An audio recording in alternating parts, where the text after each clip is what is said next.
ICC কোনো মেরুদণ্ড নেই। খেলা এবং রাজনীতি একসাথে হয়ে যাচ্ছে, সেটা কিন্তু ক্রিকেটের জন্য অনেক বড় একটা ক্ষতি হয়ে যাচ্ছে আমাদের। দেশের ক্রিকেটেও এখন বইছে আধিপত্যবাদ বিরোধী হাওয়া। রাজনৈতিক কারণে আইপিএল থেকে মোস্তাফিজ বাদ যাওয়ায় ক্রিকেটারদের নিরাপত্তা ইস্যুতে ভারতে না খেলতে যাওয়ার বিষয়টা আইসিসিকে সোজা জানিয়ে দিয়েছে বিসিবি, এবং আগের দিনই সে বিষয়ে নিজেদের অনড় অবস্থানটাও পরিষ্কার করেছেন বিসিবি প্রেসিডেন্ট। কিন্তু দুই দেশের ক্রিকেট বোর্ডের মধ্যে যখন অদৃশ্য উত্তেজনা তুঙ্গে, তখন ক্রিকেট অপারেশনসের সাবেক চেয়ারম্যান আকরাম খান প্রশ্ন তুলেছেন এই সমস্যা সমাধানে আইসিসির কার্যকারিতা নিয়ে। আইসিসি কোনো মেরুদণ্ড নেই, এটা আপনারা খুব ভালোভাবে জানেন। আপনি যদি ফিফা এবং আইসিসির সাথে যদি কম্পেয়ার করেন, আকাশ পাতাল তফাৎ। ফিফা আপনার কোনটা আর্জেন্টিনা, কোনটা ব্রাজিল, কোনটা বাংলাদেশ ওরা চিন্তা করে না, নিয়ম সবার জন্য সমান। কিন্তু আইসিসিতে এই জিনিসটা নাই।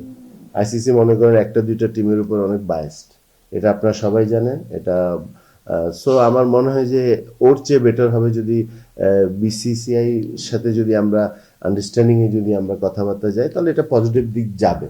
আদারওয়াইজ আমার মনে হয় যে আপনার একটু ডিফিকাল্ট হয়ে যাবে।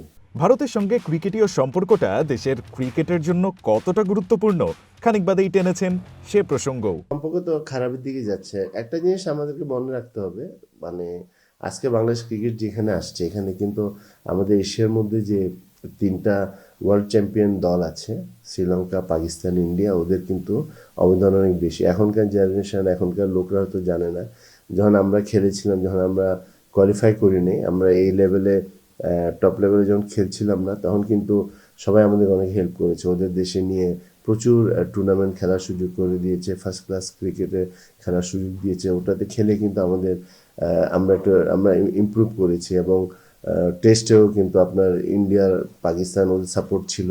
কারণ ক্রিকেটে যদি আপনি ভালো করতে চান, ইন্ডিয়ার সাপোর্ট তো আপনার লাগবেই। ভূ রাজনৈতিক উত্তেজনার জেরে পাকিস্তানের সঙ্গে যেমনটা ভারতের আইসিসি ইভেন্টের বাইরে কোনো দ্বিপাক্ষিক সিরিজ খেলা হয় না, তেমনটা কি সামনে বাংলাদেশের সঙ্গেও ঘটতে পারে কিনা সে বিষয়ে নিজের ভাবনাটা জানিয়েছেন জাতীয় দলের সাবেক এই অধিনায়ক। অনেকটাই কিন্তু ওই পথেই যাচ্ছে, but this is the right way.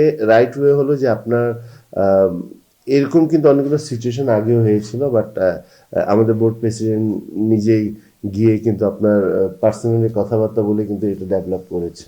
তো আমার মনে হয় যে ওই ওই রোলটা যদি এখন আমরা প্লে করতে পারি, যে আমরা ইন্ডিভিজুয়ালি গিয়ে ওদের সাথে যদি ওই বোর্ডের সাথে যদি আমরা কথাবার্তা বলি এবং কথাবার্তা বলে যদি একটা সেটেল আসি, তাহলে ওই পথ থেকে কিন্তু আমরা বেঁচে যাব। বাংলাদেশ যদি নিজের অবস্থানে অনড় থাকে, তবে আইসিসির শেষ পর্যন্ত ভেন্যু পরিবর্তনের সম্ভাবনাই কতটুকু? আইসিসি মনে করেন যে এই জিনিসটা হয়তো দিতে পারে, এটা হওয়ার সম্ভাবনা অনেক বেশি, যে আমরা হয়তো কলকাতায় খেলছি না, আমরা ইন্ডিয়া না খেলে আমরা অন্য দেশে, একটা সুযোগ তো আছে। এটা তো না যে আপনার যে অন্য একটা দেশে আমরা ভেন্যু পছন্দ করলাম, তারপর বললাম যে আমাদেরকে ওখানে দাও, এটা না। আমরা তো খুব ভালো একটা অবস্থান আছে, শ্রীলঙ্কাতে খেলা হচ্ছে, সেখানে পাকিস্তান খেলবে, তো সেখানে মনে করেন বাংলাদেশ খেললো, এটা তো আহামরি কোনো সমস্যা হবে না। এটা এটা পজিটিভ হওয়ার সম্ভাবনা অনেক বেশি। বাট তারপরেও কিন্তু ইন্ডিয়ার সাথে আমাদের ক্রিকেটিং সম্পর্কটা কিন্তু বজায় রাখাটা ভেরি ইম্পর্টেন্ট। ক্রিকেট যদি আপনি ডেভেলপ করতে চান, ক্রিকেট বোর্ড ফাইন্যান্সিয়ালি যদি আপনি মানে হেলদি হতে চান, তাহলে কিন্তু আপনাকে ইন্ডিয়া ইন্ডিয়ার সাপোর্টটা লাগবে। সো মানে আমি মনে প্রাণে as a x captain, as a cricket player হিসেবে চাই না যে ইন্ডিয়া বোর্ডের সাথে বাংলা ক্রিকেট বোর্ডের সাথে কোনো নেগেটিভ কোনো রোল প্লে করুক আর কি এক একজনের সাথে। Rayan Ahmed, one sports desk.